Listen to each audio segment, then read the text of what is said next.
So Dolly Parton may have more glitter and flash than, as she puts it, a drag queen's Christmas tree. But don't let that fool you. Dolly is pure mountain talent. Just listen to this. And I can easily understand how you could easily take my man, but you don't know what he means to me, Jolene. Simplicity, stark realism, and raw emotion. The best of country music defined. And it's her talent and her determination that have made Dolly equally adored by everyone, from hardcore country fans to indie rockers. Jolene, Jolene. She was among the first country stars to cross over into pop. We got something going on. Among the first to possess a strong feminist streak. And I'm sorry that I'm not the woman you thought I'd be. And she was the first to have a hit with the song that would come to define the late Whitney Houston. Her reach is huge. Films, Broadway, her Southern Fried Amusement Park, Dollywood, plus the girl who didn't have many books, growing up dirt poor in the Smoky Mountains of Tennessee, has dedicated herself to making sure that other children have the opportunity to read. So how does she pull it all off? I think I can, she said. Dolly lays out her personal philosophy in a new book. It's called Dream More, Celebrate the Dreamer in You.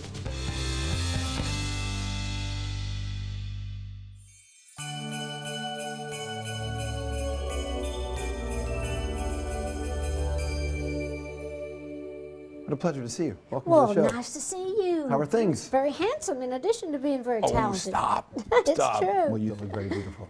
Well, thank you. See, I was fishing for that. No, wait, no. Dad. I'm sure you did. Congrats on the book. Thank you. Yeah, this is something I'm very proud of. You know, I'm very excited about the Imagination Library, which I've had in place for about, well, since '96, I think.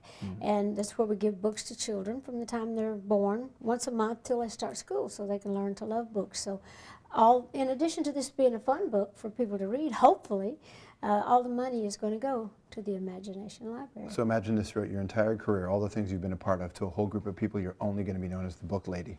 My dad just loved it when the kids called me the book lady. Well, you write in the book the story about right near the end of his life, him telling you that he's proud of you, and he kind of surprised you as to what he was the most proud of, and it was that. His whole thing was just to say how proud he was of this program and how much he knew it must mean to a lot of people. It just always troubled him that he couldn't read and write, and that's why he passed away several years ago, but I wanted to dedicate this book to him. I'm just watching my mom go through it with passing her mom, and I try to wonder, you're positive, you get up every day, you have your thing. Yeah. It's harder sometimes, though. Yeah. Do you have stuff in place? Do you have a way to get through it, the downsides? Oh, sure. With the same way I get through everything. I'm very spiritual.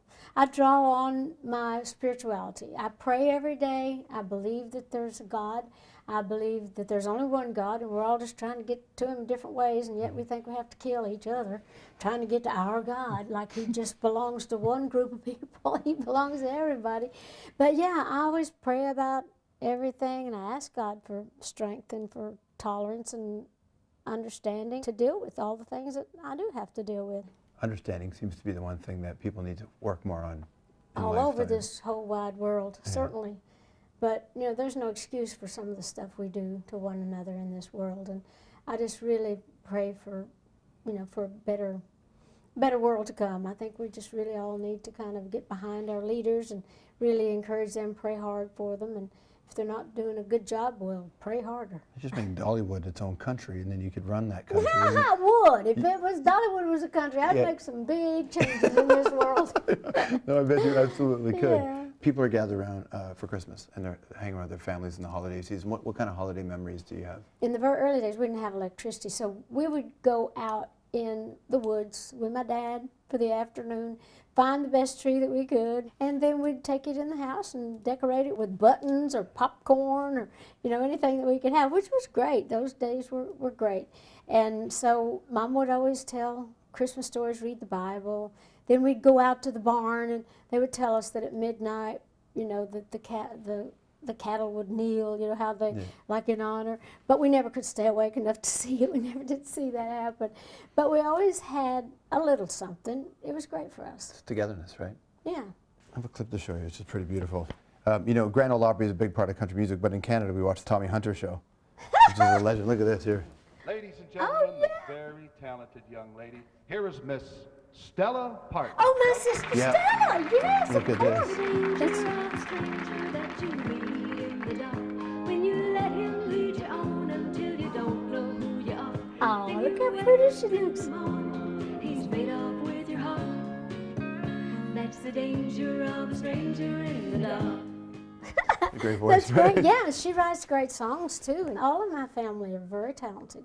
As you get older, do you get more sentimental and more nostalgic about that sort of stuff? Yes, I do. It is funny how when you get, I used to, when I was younger, I would watch some of my older aunts and mom and daddy, different ones, like kind of cry at the drop of a hat, just get all emotional. I think, oh, they're just getting old. Yeah. And now I'm the same way. I just get, you know, I'll be just like I almost cried then when you just showed Stella.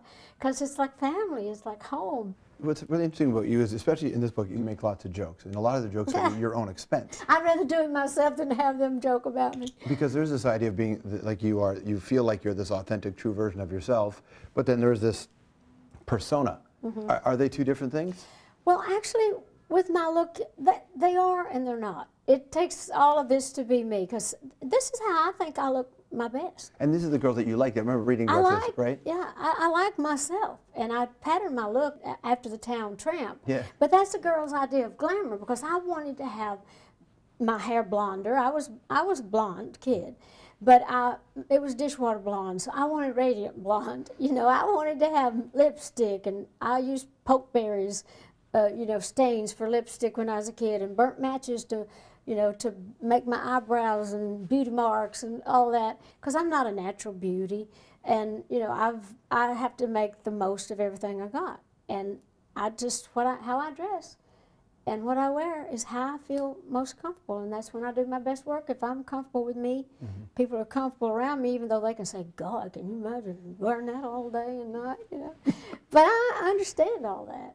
In the moment, I know there's a couple different songs people like to talk to you about all the time. Just for us, and I know a lot of our audience, we play it a lot on our radio show, Jolene, this song, that just sort of hangs.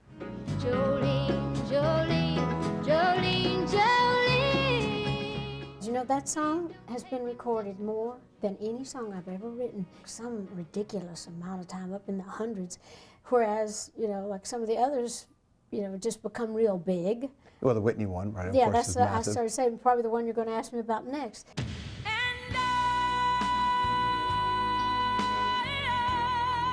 But I love it when anybody sings my songs. Of course, Whitney just took that one and blew it up. You watch people struggle and fall, and the lifestyle can be the end of a lot of people. Yes. How did you navigate that? The main reason I never wanted to get into that, I didn't want anything messing with my mind. As you said though, I watched it happen to people. And I thought, well, I'm not doing that, even though they were very successful, but still doing that. A lot of them were. I thought, how miserable they must be, though, to wake up with such a hangover, Right. or to wake up feeling so bad because of something you did the night before. And then you're not going to be able to do like a good day's work. Drive and determination can be such a wonderful thing on a path to success, but everything is a double-edged sword. What's been the downside of having so much drive? Well, I was willing to sacrifice. That's the hardest thing, is losing time with family, not getting to do things other people did, missing holidays. But it's just great to, you know, all the things I've done in my life, to write the songs, to get to entertain, get to tour, and now to get to write books. So great to see you. Thank you very Thank you so much. Happy All holidays. right. Thanks a Dolly lot, Parton, George. everybody. We'll be right back.